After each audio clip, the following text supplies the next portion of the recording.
Hello, and welcome back to 100% Real with Ruby. Today, I have Andrew Coates on, and I actually first heard of him through his old podcasting partner, it was doing stuff that isn't really talked about, like actually bracing and breathing and doing things to integrate most of you won't understand this, but the slings of your body from the upper left side to the lower right side, for example. And it's like people like this speak about things that actually are, even though they're minute, they make a hell of a lot of difference, because if you aren't doing things properly, like I said in one of my previous posts, like you can go 100 miles an hour, but if you're going 100 miles an hour in the wrong direction, you're just getting faster towards the wrong place. So I'm going to let Andrew introduce himself by, I guess, also touching on the fact that a lot of people think that any advice is blanket advice and it's universal. And he just did a post on this, which is what sparked the introduction. But like, not everyone is qualified physically to train with a barbell. Not everybody is qualified physically to back squat, to overhead press, which is why I brought in that sling thing, because some people don't have the mechanics now or the movement capability now to do those things. And the same goes for dieting. Like, you're probably not ready to start at rung 3. You need to start at rung 1 first. And someone's advice about intra-workout carbs probably isn't beneficial for you if you need to lose weight. So I guess that's a brilliant way to introduce yourself.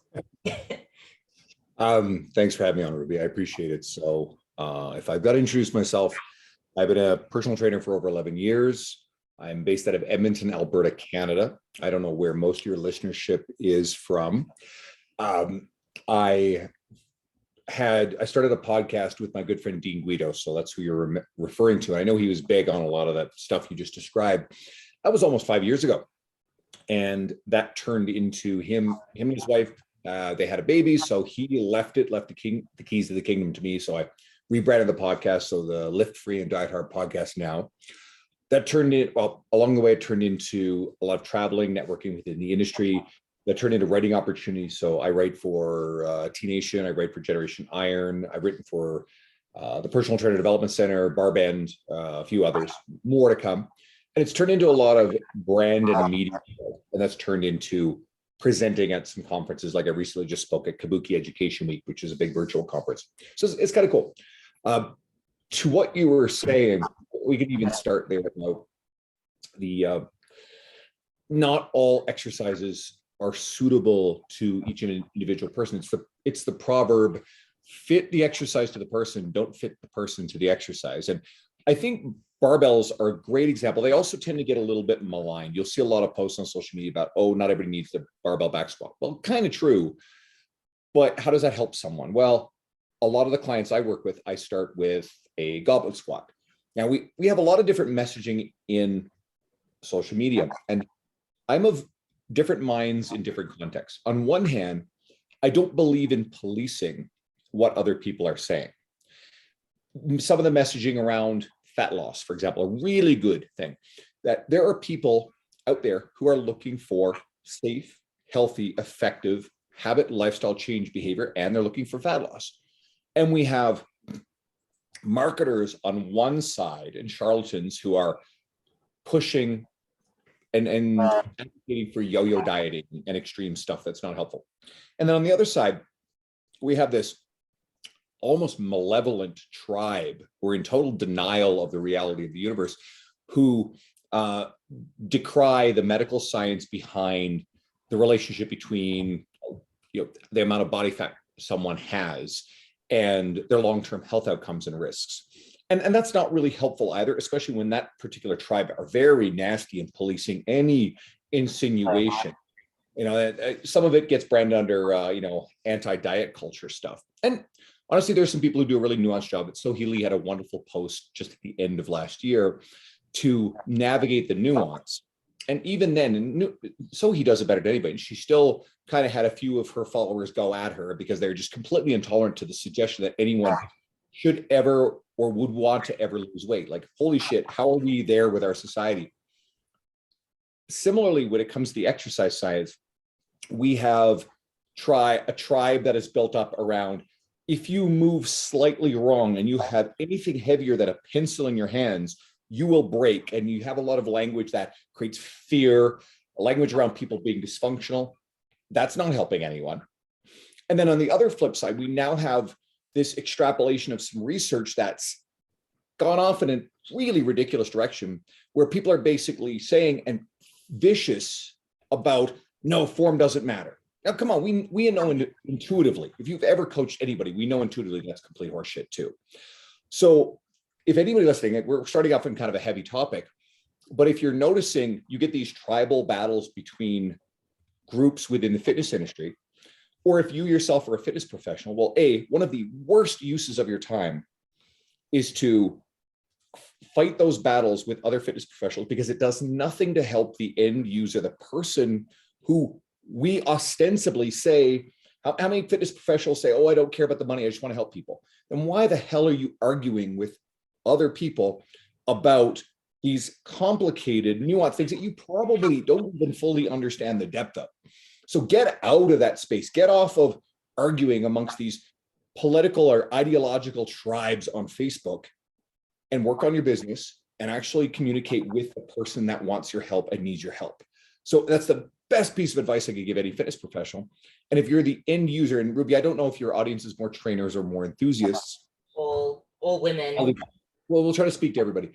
Then with the enthusiasts, be thoughtful and very, very careful in choosing who you are following and absorbing information from. If something makes you very confused, or if you find the messaging is negative, or even under the guise of a good belief system, you see the person that you're following is very vicious, very hostile, very nasty. If they're nasty towards anyone who asks a question that doesn't allow or challenges them on something that they've said. Now, obviously we get trolls. Trolls are trolls, forget them, doesn't even matter. But if you get a genuine differing of opinion from a follower who's just trying to understand better, and the person you're following who you look up to is an asshole to that person, move on, right? Because what does that say about their dogmatic belief system, that they're saying, don't question me, just believe me, that's it.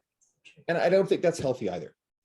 That's so true. And it's funny that this ended up being the next episode, because my podcast before this is titled Beware the IG Influencer, because I try to make all my messaging tailored down. And I'm sure you spoke about it many times before as well. It's like a lot of people are putting messages out there to get like a little star on their back, or like just put their name out there as someone who knows their shit to other fitness professionals. And that's exactly why having a coach is so beneficial, having a trainer, having a coach to titrate the information down to what is right for you. Because in this day and age, there's so much fancy shit everywhere, and we want all the results yesterday.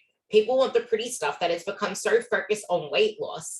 And the pivotal part that people are missing is you're getting into this to be fitter, to be healthier, and to actually look a certain way, not for a stupid number on the scale. And this is where the whole building the base comes from, and why it's actually so important to, I guess, know that you're starting somewhere, be okay with starting at the basics, and then build your way up from there. And I talk about this a lot, but this is something Andrew has been harping on about over and over again. And it's why muscle is actually the cheat code for life. And it's not the actual weight loss that gets you the results. It will never get you results that you want, because most people who approach it do so from, I'm hating myself there, or I'm going to slave away at this. Like, if you're going to hate the process, you're never going to feel happy at the end result. So I guess this is where the strength training and the muscle benefits come in, not just in the way that you look, but everything else. So maybe you can sell everybody on why strength training is so important, and why muscle itself is the cheat code for everything in life, not just the body. This is broad, but I'll start in one place and then we'll go from there. We'll see what it takes us. So when it comes to dieting, as you alluded to, if we approach dieting aggressively, then we'll lose muscle mass muscle, like I was going to say lean muscle, which people get also pedantic about. It's like, oh, that's not a thing. We know what it means. People want to be lean. If you lose muscle mass, then you're going to lose metabolically active tissue that allows you to consume more calories long term.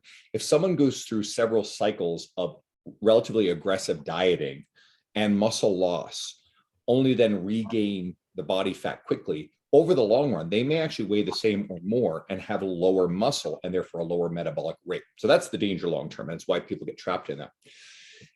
If you engage in resistance training, strength training, then several things happen to increase the calories you burn and your long-term likelihood of sustaining your lean body mass and staying leaner. One is, for about roughly 2 days, we'll say, after a good bout of strength resistance training, we see recovery from that training, which elevates your resting metabolic rate. So you literally increase your metabolism. We talk about these metabolic increasing foods. No, bullshit. Nothing does that. Or this particular supplement increase your metabolism. Bullshit. Doesn't do it. But what does? Strength training and recovery from strength training. So that's one. Two, we tend to get caught in this idea that strength training is for building muscle and cardio is for burning calories. If you're doing your strength training fairly effectively, you're going to burn a lot of calories during it. And unless you're someone who has such incredible cardiovascular conditioning that you're maintaining very high intensity cardio for an hour, the amount of calories you burn in a good bout of strength training and steady state cardio are going to be far more comparable than you realize. The reason why cardio works for fat loss, once nutrition and strength training are taken into account, there's only so much strength training you can do before there's so much to recover from, so much muscle damage, joint, whatever, that beyond a certain point, it isn't really a great idea. There's too much volume. You can't recover from it effectively. So then we can layer low impact cardio on top of that. Great. But in a one-to-one choice, if you only had an hour 3 times a week to do one or the other, the benefits of strength training vastly outweigh the benefits of cardiovascular training. There are lots of benefits to cardiovascular training, heart health, mood, all that sort of stuff. But a lot of that stuff is still replicated with strength training. So in a one-to-one false dichotomy of one or the other, choose strength training 99 times out of 100. And then the third effect, which is oversold by trainers, but it does matter, is the amount of muscle mass that you have. And if you put on some muscle, well, then you require more calories to support it. Now, the difference between a small woman putting on 1 to 2 extra pounds of muscle is negligible. The difference between my 6'2", 255-pound frame versus Ruby's little frame is going to be a substantial amount. And you have a lot of muscle on your little frame, but there's a substantial difference in metabolic rate for the needs between our statures. So if we look at it from that lens, resistance training is going to be one of the best things you can do for long-term sustainable leanness. You said that. Let's go deeper. Okay, bone mineral density matters for everybody, especially for women as they get older, postmenopausal women. They're more susceptible to osteoporosis, osteoarthritis. Resistance training helps mineralize bones. Straight up, amazing benefit. We have all of the very well-documented research-backed improvements, enhancements to our emotional health, all that stuff. Anybody who's been in and around that world knows the difference between when they're working out and their well-being versus when they're not. And you can also get a lot of that from cardiovascular stuff too, but strength training, very, very supportive of good mental health. Another thing the industry likes to argue about, if someone says, the gym is my therapy, there is a tribe within our world that screech. They are vicious and no, only therapy is therapy. Fuck off. Like, you're not helping. This is policing the language that other fitness professionals are using. If you're that pedantic that you need to fight this battle, you're not helping anyone. The person who says the gym is my therapy, it's an expression, and it is extraordinarily well documented, the mental health benefits. It doesn't substitute for, mental health interventions, and nobody who's sensible is saying, oh, don't go and take care of the medical side of it. And there are going to be certain mental health diagnoses that will need medical intervention, but across the population, a substantial amount of people are going to feel better with things like Not necessarily like clinical depression, but a lot of the depressive feelings we have, the anxieties, all sorts of stuff is simply going to feel better if we just get regular exercise. And one of many contributing factors to why we have the prevalence of a lot of this mental health stuff right now is lack of physical activity in our society, right? And the last couple of years has been a nightmare for that. So we got the mental health side of stuff. We have, God, I'm trying to think. I know that just metabolic health. So the improvement in our blood pressure, our blood sugar, even in the absence of losing body fat, which is still one of the healthiest things we can do if we have an excessive body fat. It's true. You can see incredible improvement in your metabolic health simply by starting to resistance train, even in the absence of fat loss. So your blood pressure will, if it's high, it can get back in normal ranges. Blood sugar can get back in normal ranges. Those are huge, right? So there's just so many reasons to do it, but yet we still have this barrier for a lot of people. And sometimes it's our industry's messaging, and it's well-intentioned people who are spending more time fighting with each other over, their dogmatic views about how it should be done versus creating an accessible, welcoming world. And, I post a lot of stuff on social media about how positive the gym and the gym environment can be. There's always some asshole that comes in, no, gyms are blah, blah, blah. Gyms should be shut down. Gyms are bad for mental health. It's like, I'm really sorry you've had a bad experience, but this is not helping.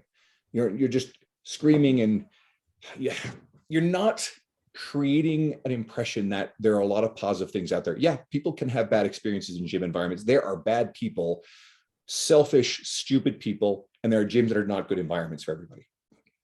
But those are the minority. We can cherry pick them and focus on them, highlight them, and create fear around the idea of going to the gym, or we can highlight how wonderful the experience can be, and we can take responsibility for smiling, wearing a warm expression, being someone who is a positive ambassador, both with our media and physically within the gym environment that you work in, or even if you attend. If I see someone who I feel like might be newer or looks like they're a little, unsure of themselves, I wear a warm expression. I make, polite eye contact, sometimes little nods of approval. So I'm a big, scary looking guy. And if that makes that person feel just a little bit more safe in that environment, maybe they stick around versus saying, oh, screw this. So yeah, we could go a long way towards making, gyms a lot more accessible to a broader array of people, including people that don't normally feel safe in gyms or haven't traditionally had access to gyms. Yeah, and in having all those benefits as well and actually enjoying the process, you're going to make it a lot easier to lose fat. You're going to make it a lot easier to keep that fat off and to keep your results because you're enjoying the process, like I said before. And if you haven't listened to the previous podcast before this, I mentioned the same thing about patience, where it's almost like you go to a buffet and you're presented with all of these food choices. You paid a certain fee at the door, and you're like, I have to make the most of this money. I have to eat everything. And it's the same with when you're like paying for a trainer or paying to get started or just paying with time and effort. It's like, oh, I have to get everything now. I need it now, or it's nothing. It's like, you're not actually willing to take the small steps and to take it one step at a time because you want to get the bang for your buck money for everything. It's like, no, I need it now. I'm paying you. I need this now. But no. That's why there is such a resistance and such a prevalence of people yo-yoing. You want shit yesterday. You want to do everything now because doing just one habit isn't enough. Yet that's exactly why you haven't got your goals. You've been trying to do the same 10 habits all at once for the past 10 years. Like, people think that it needs to be hard and painful. You think you need to do all this stuff at once because you're too busy comparing yourself to other people and how they make it look so easy, how they're able to do all these things. But how long have they been doing it for? Like, you need to start somewhere. And it's not as daunting as you think it is if you allow yourself to take a step back and to invest into your future versus your immediate needs. And back to the cardio only burns calories and strength, whatever. It's, yeah, cardio burns calories only while you're doing it, but strength training continues it for days and days to come because you tear muscle apart. That's metabolic. You have to build it together. then you have to maintain it. So it's an investment versus you're just buying a one-off thing. And this actually filters into the next question I wanted to ask, which is to get the benefits of everything that he said with the whole building muscle, building lean muscle, losing body fat, keeping results, you actually need to build muscle. And people go about that the wrong way, where they're under eating and eating pretty much nothing at the same time as trying to build muscle, or they're doing these stupid little circuits trying to keep their heart rate up, or doing little jump rope things to do cardio accelerators. It's like, yes, those tools are beneficial for some people at some point in time, but the right tool for the right job at the right time. So I guess this is where you can lead into the whole thing about why it's so important to have patience, to show up, how to actually get this body to build this muscle, and why identity is so fundamental in this whole piece, because it is a long process and you're going to need patience. So I'll try, you know what, I'll start with the identity part and then we'll try to circle back to everything. You talked about habits, you talked about behavior. For everybody listening, think about things that you define yourself to be. You know, maybe you are a devout member of your church, your faith. And maybe that means that it's very easy for you to go to church on Sunday. I grew up, I'm not a devout religious person. So there's no goal to offend anybody who is religious. And there's certainly no goal to offend anyone who isn't, who doesn't really value religion. Like, that's an individual thing. But if religion is something that's fundamental to you, you're more likely to go to church on Sunday. Someone who doesn't want to go to church, you have to drag them kicking and screaming. If you like if you see yourself as a gamer, you love certain video games, it's very, very easy to go and play that game. If you don't like video games, you won't do it. If you see yourself as a fit and active person in whatever dimension that means, maybe you're a cross-country skier, maybe you play volleyball, maybe you love basketball, maybe you love cricket, right? Cricket's not really so much a thing here, but I know Australians and Kiwis, you guys love your cricket. India, oh my God, it's like the biggest thing ever. Right? Some of my clients who are from India and live in Canada, but originally grew up there, they're devoted cricket fans. Whatever that form of recreation is, it's a part of who you are, a part of your identity, and it's much easier to just go and do it. It's easier to break the inertia of sitting on the couch, and it doesn't take a lot of willpower. And there's the key, you're bypassing willpower through doing things that align with your identity. So how can we use that with exercise? Well, let's say you've gotten away from being active, you're trying to get back into it, but you used to be regular at the gym, or you were athletic when you were younger. Tap into those aspects of your identity, pre-existing identity, get back in touch with them, and use that to then make the decisions to do the behavior that is active and aligns with the identity. It'll make it easier. Or maybe you've never been there before, but you have an aspirational identity, something that you want to do. Focus on that aspirational identity. Ask yourself the question. I like framing questions with that start with what. It's from a book, The Coaching Habit. Anybody who's a trainer, go read The Coaching Habit. Amazing book. What does life look like if you are a regular active gym goer? And you get someone to visualize the things that are involved with that. And you alluded to, small habits, small behavior change, and that's fundamental to the precision nutrition model. It's covered extensively in BJ Fogg's book, Tiny Habits. Is really good. I think that works for most people. Funny, the research, and this is something that I attended a conference that Eric Helms spoke on this, Sohee Lee spoke on this, Dr. Spencer Nadolsky in particular spoke on this, that in terms of enduring fat loss outcomes and success, people who lost weight faster were statistically more likely to keep it off. That sounds counterintuitive, but there's something to it as well. Now, we also have to be careful with statistics, because there's, the mean on a graph versus, how it works for the individual. I still think we need to apply it individually. And I still think, focusing on small habits and behavior change is a really good idea. And I don't think drastic, aggressive dieting is the way to go. But maybe you're someone who does need to be a little bit more all in on the behavior and change multiple habits at the same time. Whatever works for you. But again, it has to be framed from a sustainable place. And I think if it's rooted in your identity or an aspirational identity, you're far more likely to be successful. I'll get you to kind of go back to the original question again, because I want to make sure I capture the other aspects of it. Yeah. And on that habits note, habits are going to be harder and harder to form if you don't create the environment for them first. So you can either try and force the habits and keep trying to stack them and do what this habit change person says, but it's not going to happen until you create the environment for it. And I actually like that what question. I usually start things with how, like, how is it going to make you feel? If you do this, how are you going to feel after it? Like, I'm very big on the feels because we're emotional beings, but the question was down to why this identity part is so important, and doing the inner work and self-development is so important, because we need that to consistently show up and to do the strength training, to build the muscle. And the process is going to take a long time. And if it's not part of our identity, we're going to fall back into this yo-yo cycle of never really getting the results, falling for the fads, falling for the stupid IG influencers putting stuff out there. And it's going to be harder and harder to listen to advice that's actually rooted for us. You've alluded to the IG influencers a few times. So I have a very strongly rooted philosophy in this, and I like sharing it because I feel like it's important for coaches who are frustrated by what the IG influencers are doing. They're never going away. No amount of regulation in our industry is going to make them go off the internet. These people aren't certified anyway, so that's irrelevant.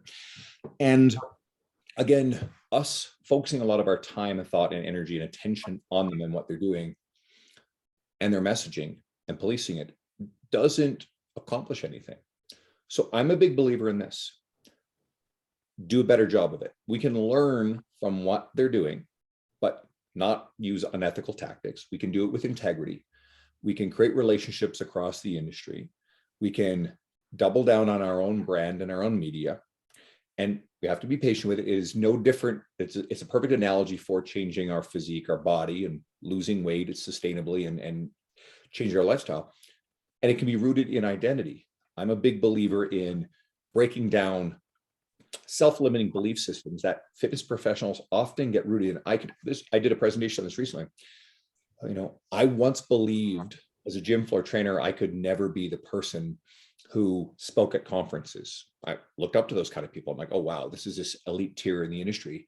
I mentioned names like Eric Helms and Dr. Spencer Nadolsky and Sohee Lee. I never believed I'd be the person who'd be invited to appear on podcasts across the industry. I've probably done about 50 of them in the last 2 years. I never imagined I'd be the person who could host a successful podcast that's run for almost 5 years now. I certainly didn't think I could write for the publications that I came up through the industry reading every day.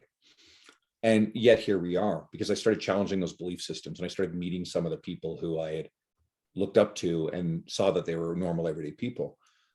So for everybody here who is a trainer growing a career, and especially if you feel like you're struggling and you feel like your message is getting lost in the noise, you can't control the other messages, but you can control what you're saying, and you can follow and learn from people who do a really good job of it. You can invest time and effort in lots of books that are great about messaging, story, writing, media.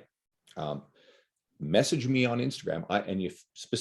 I respond to everything. I will give you answers and give you resources, and especially books that will help you on that quest.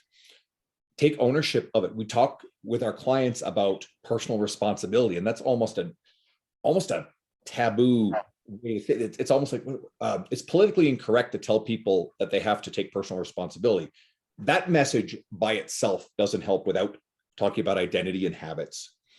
But at its essence, why shouldn't we do with our career what we're trying to ask our clientele to do?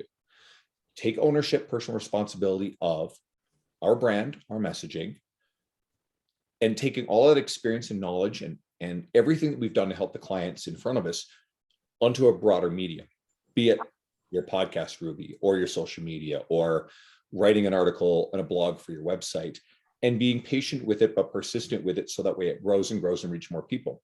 We're not going to change human behavior. We have billions of dollars going into food technology, big tech companies like Facebook and other social media platforms that understand the way that humans think and act. And there are food and media and information that is designed and engineered to keep people attracted to it, wanting it, and drawn to it. And then it plays upon our human desire to have quick results. You've mentioned that several times. Humans are wired to be lazy and efficient when it comes to our calorie expenditure, because traditionally the environments we lived in, well, survival depended upon our ability to find enough food without expending more energy than would keep us alive, right? And then to feed families. Now we live in a world of abundance. It's fundamentally changed. And outside of certain places in the world that don't have the same advantages that you and I do, or anybody listening to this podcast, we are probably not going to end up in a situation of extreme scarcity. So we now have to get into voluntary activity, which is against our biological, psychological wiring. So if we understand that, and we understand that also is how social media is engineered and how we interact with it, then we start to realize, okay, cool, we do have to take some responsibility for our outcome when it comes to our health, but also our emotional well-being and how we interact with social media. So it goes back to, okay, are we following these accounts that are giving us bad information or frustrating us? Are we fitness professionals following stuff they're like mad that we've all done it? This one person pisses us off because the way that they speak, the way they use language, the way that they have this big following, we're entitled to that because that person doesn't deserve it because they don't share good information. Fuck off. Go out and earn it. Go be better than that. Learn from the mistakes. But if you're exposing yourself to that stuff every day and it's distracting you and it's making you feel anxious, depressed, angry, maybe we shouldn't follow that stuff. Maybe the person who is struggling with their body image, who looks phenomenal, but is following 10 bikini competitor accounts and comparing themselves, their everyday imperfections that they're hyper aware of, with pictures of people who are maybe photoshopped, dieted down for one particular day for a photo shoot or a show. There may or may not be performance enhancing drugs in that picture. There's probably temporary water manipulation that is not sustainable. That picture is not that person's everyday, and you're comparing it to your everyday and your internal struggles. That's not fair. So if those are the things you're exposing yourself to all of the time, of course you're going to be miserable. And it's true of fitness professionals and the media and the people we follow. So why are we following and plugging into stuff that robs from our emotional well-being? Find the people that fulfill you, make you feel good, provide good information with integrity. And you know what? We can't control or change the rest. And we have this cultural mentality now that we need to shut down and silence and deplatform people that we don't agree with because, ooh, that person's bad. Okay, I don't like that approach because I find that's entitled. I find it's very authoritarian. I can't get behind the idea of like limiting freedom of expression. I know we're getting into like almost like political, social stuff here. And I don't want to go into that realm because I think that can be a trap that people get really angry about too. But when it comes to the microcosm of our industry, I'm a big believer in, stop worrying about this. Like we have, Joe Rogan's a great example. I've never watched a Rogan podcast in my life. I don't care. I respect what he's done between his, time as a comedian. He was on television with News Radio, that TV show. And then Fear Factor. I never liked Fear Factor. I thought it was a stupid show, but here he is, still forefront. He had a relationship early with mixed martial arts, huge practitioner. Before the UFC blew up, he was a part of it. So he's their commentator. Then he's one of the first people to embrace podcasting as a platform. And he's one of the biggest people in the world in that. But we have this tribe that wants him to go away because he doesn't share the right kind of message because we don't agree with it.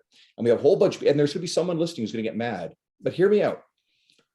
Have you ever gone and listened to everything that Rogan's saying, all of his guests, and gone through it? Not just the things that, well, someone with a big social media account who's very politically biased to one side said Rogan's bad, therefore you think Rogan's bad and needs to go away. What do you actually know about what he's saying? And again, I've never listened to his podcast. I don't care. I don't have the time to do it. But I think when someone is screaming for him, or he's a metaphor for anything else out there that you disagree with, instead of being angry and screaming and wanting to control things you can't control, make them go away, and being miserable and angry and being nasty with anyone else who happens to like Rogan. If someone likes Rogan, fine, I don't care. If someone doesn't like him, fine, I don't care. Doesn't affect me at all. Doesn't affect my ability to go and coach my next client that's coming in the door after the podcast, right? That's what I'm focused on. And I pray that fitness professionals will start thinking this way and going, there's all this crap that we get twisted about. And none of that stuff is helping the person we're trying to help in any way, shape, or form. Now, I've gone on a bit of a tangent here, but I think it underlies everything we've talked about when it comes to messaging in our own media. Yeah, and I was just going to tie it up to make it a lot more relevant to my audience as well, because I don't really think there's many fitness professionals, but the way that you spoke of fitness professionals looking at IG influencers, it's like, yeah, but that's the same as you looking at other people with certain bodies and comparing yourself to them. And then you brought up Joe Rogan, which I don't know who really cares about him as well, but it's like, but look how he got to this massive platform. He got there because he did other shit. Same with that person with 161,000 followers on Instagram. They're dumb, but I'm just putting it bluntly. They're dumb. They put out dumb shit, but everyone says, oh, but they have a lot of followers. They must be good. I need to get their coaching program, blah, blah, blah, blah. It's like, yeah, you don't know how they got there. A lot of people have a lot of followers because they want some stupid figure comp or some stupid bikini comp. They don't have any education. They're selling their booty band programs. And I'm someone that doesn't actually focus on that stuff, but it's like, it's bringing awareness to the fact that, yeah, I hear a lot of podcasts and I follow a lot of podcasts that have a lot of dumb shit on there. And like, literally, it's like, there's a lot of dumb shit on there, but I still follow them because in that dumb shit, there's some podcasts that are really good with some really good people on there.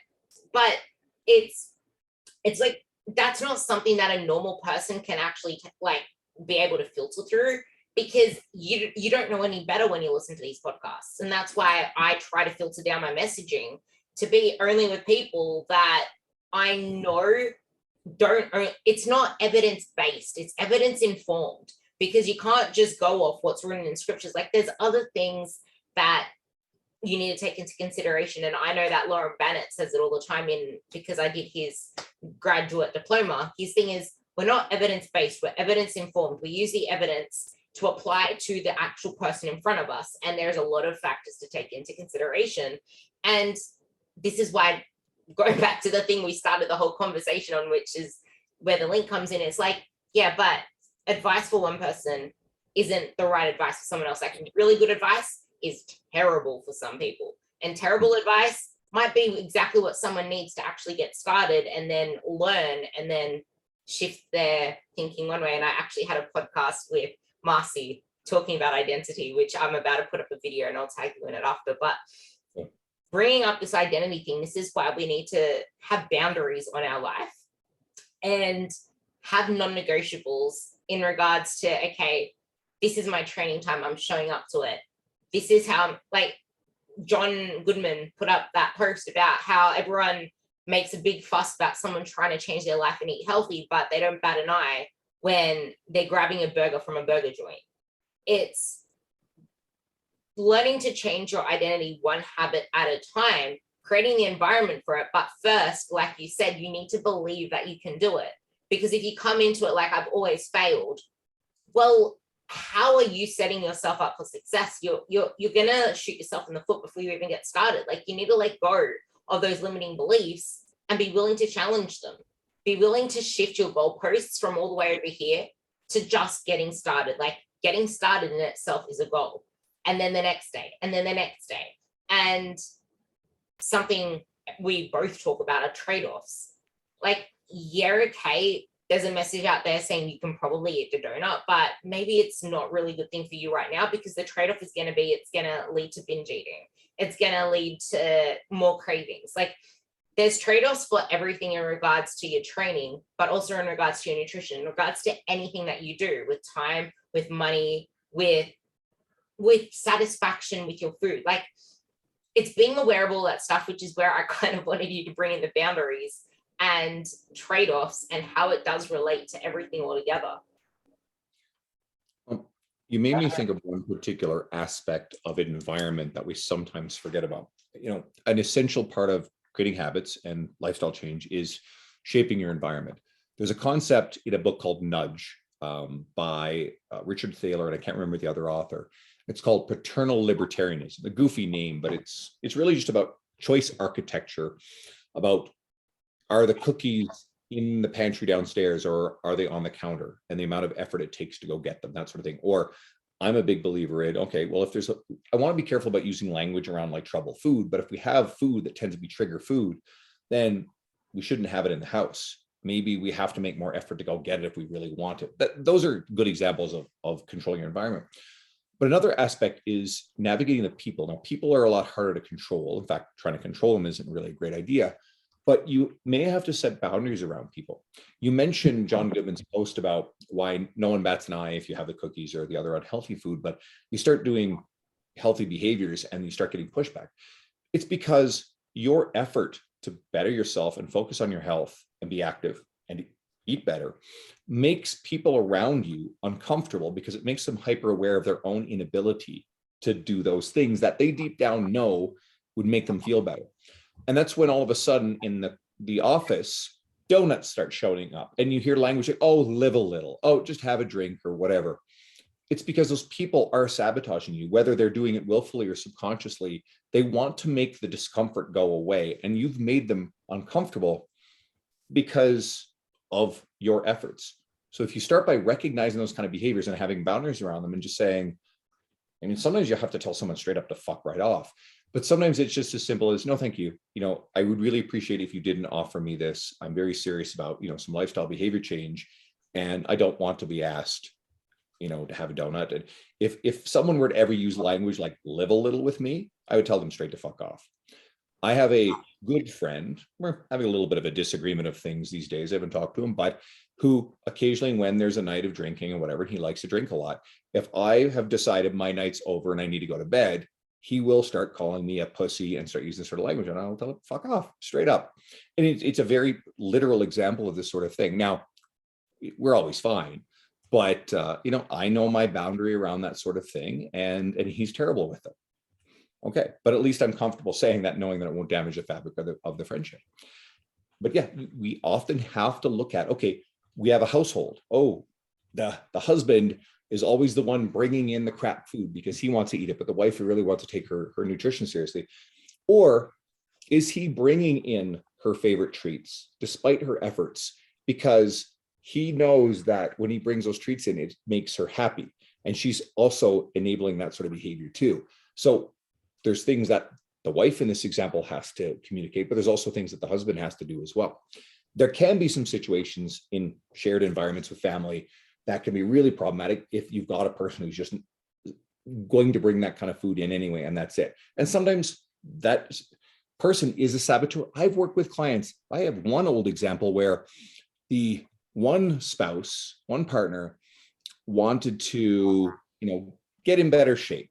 And the other partner was a deeply insecure individual. Like, we're talking on a really pathological level. And anytime that one partner would book a training session with me, the other partner would make sure he suddenly had an errand to run or something else that would take him off course. And so he was missing a lot of training sessions. And ultimately, the second partner even tried to take over the relationship and saying, oh, you can book through me, blah, blah. I'm like, no, I'm not having any of this crap. And ultimately, as a coach, this didn't work for me. And I had a tough conversation with that client, and I really like him and we get along great, but that was the end of our training relationship. And it wasn't something I ended. He just stopped coming ultimately because he wasn't able to set a boundary around this when I explained, all right, here's what I'm seeing is going on. And in that particular situation, as a trainer, I mean, you want to try to make the situation better and help this person. But if you've got a client who's constantly canceling on you and is creating stress and a distraction, affecting your ability to do the rest of your job, that's a boundary you need to set. And maybe that client isn't a really good fit for you, no matter how well-intentioned they are. Anyway, wandered a little bit off course there. But yeah, everything is about boundaries. Having an identity, a strong identity in these positive behaviors makes it a lot easier to have boundaries, because boundaries come with a sense of identity. So they all tie together. And with the identity, like, there is no such thing as getting back on track or you fell off track. That's the thing, because it's who you are, it's what you do, and it's what you identify with. So if instead of saying, oh, I need to make these New Year's resolutions, I love New Year's resolutions, but I don't call them resolutions. I call them desires for the year, what you want to achieve in that year, because it's not for New Year's, it's for every single day. And I hate setting New Year's resolutions in December because everyone thinks everything slows down. I can just get everything set for the 1st of January. But December's actually the craziest time for a lot of people. There's New Year's to worry about, there's Christmas to worry about. No one gets a breath. So take December, take January as your transition phase into the new year and develop the habits. If you fail, learn, get up again. Instead of saying, oh, I already screwed up the first week or screwed up the first month, let's just do nothing. No, but that's the thing. Because even January is busy. You're going back into work. There's a lot to catch up on. You probably have a case file this big. And just to tie it up, because I know you have to go soon, I'm watching it. You mentioned self-sabotage. You mentioned sabotage from other friends. The thing is, we already have enough sabotage going on with people, with our environment as it is, with the TV, with the ads on Instagram, with your explore feed. If you spend too much time liking food photos, all you're going to see is food photos. Like, I have a couple of friends that always post their food photos, and because of them, I'm always seeing food photos. It's like, I don't give a shit. That's the other thing. It's like, I used to love seeing food photos because I was so deprived. Now I don't give a shit about seeing food. It's like, I really don't care. I don't care about food as a topic. I have such a good relationship with food now. I'm eating like 2,800 calories. I'm in abundance. I don't like, when you put yourself into this identity of that mindset of abundance instead of deprivation, you stop having all of these other saboteurs weighing you down. Like, you already have that. You don't need self-sabotage too. And same with the whole live a little. You only live once. It's like, yeah, that's the point. And life is not short. It's the longest thing you do. So make it something that is worth living, something that you are not going to struggle with when you get to your ending years. Because when I see the elderly now, when they, like, the weight training wasn't so big back then, my heart crumbles seeing that stuff. It's like, I don't want to be like that, but like, that's the reality. And I had the same thing too. Like, I have a bedtime of be in bed at 8, go to sleep at 9:30. People used to call me a nana for sleeping early, but the thing that I like bringing into this, I like, you can probably have a what question here is, but how do you want to feel when you go to sleep at night? Same with when you go out for social dinners or when you go out to drink. Yeah, but how do you want to feel when you go to bed? Like, do you want to feel like a tipsy mess, or like you're so bloated and you have this food coma and then regret everything? Or do you want to wake up the next morning? How do you want to feel then? Like, do you want to feel energized? Like, you can actually get back on track again, because you can do those things. But that's where abundance comes in, and living with the mindset of abundance, because then you can do those things. So I guess to kind of sum it up, I'm going to let you sum it up because we spoke about so much, but you are really good at the art of brevity. And with that, if you had to sum up this whole conversation of all the different aspects, it's probably my favorite one in quite a bit, actually, because we covered so much good shit and it was all related to each other. And it's also applicable to everybody if you apply it to your job, your own personal development, your own physical development. So I'll let you sum it up with that, and anything other than your stuff that you said at the beginning, I'll put down below. It's about taking ownership of your process, your outcome, everything. You can take ownership in fostering the identity or plugging in with the identity that you want to live. It's about taking ownership of your decisions. It's about taking ownership of crafting the environment around you, including navigating the relationships and interactions with people that can function as saboteurs. It is taking ownership of the media that you consume, that you plug into, and it's taking ownership of your attitude towards the things out there that may frustrate you, make you mad, in choosing not to allow those things to affect your emotional well-being, because that's draining, and in turn makes it a lot harder for you to then have the bandwidth to make decisions, have the willpower to make decisions. That sometimes when it's a little tough, you've had a very taxing day and you want to default to ordering out the pizza, when in fact you know very well that you have chicken and vegetables in the fridge. You could make something nice. It just takes a little bit more effort. So, again, we can frame this as personal responsibility, but even I don't think that messaging works very well, even though it's fundamentally true. But if we can say, listen, we have to take ownership of this stuff. We're adults, and it's really important that you make fundamental choices for your own betterment, and in whatever form that takes. So think about it in terms of taking ownership. I love that. It's not your fault for what happened before, but you do have to take responsibility for the future and take that ownership. So I thank you so much for coming on. It was actually amazing to do such a diverse but narrowed down podcast with you and talk about all things. So I will leave Andrew Coates Fitness below, is his Instagram handle. He posts a lot on Twitter as well, so you can find him at the same place on Twitter. And it's short, succinct stuff that, I'm not going to say it cuts the bullshit, but it promotes stuff that isn't all about black and white mentality. It's about making sense of the noise. And that's exactly what we need to do. We need to make sense of the noise, because the noise isn't going anywhere.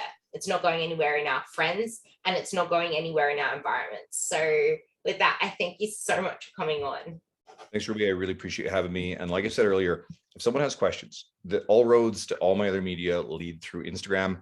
Find me there, send me a message. I'll always reply to them. I'd love to hear from you guys. Thanks for listening. Go show Ruby some support. Go give her a review if you haven't already. If you guys have been loyal listeners, go share her podcast with someone in your world. You getting all this stuff for free and plugging in, find a way to give something back and show some appreciation. And something as simple as a review can go a long way. So thanks so much. Hope to hear from you guys. Thanks, Ruby.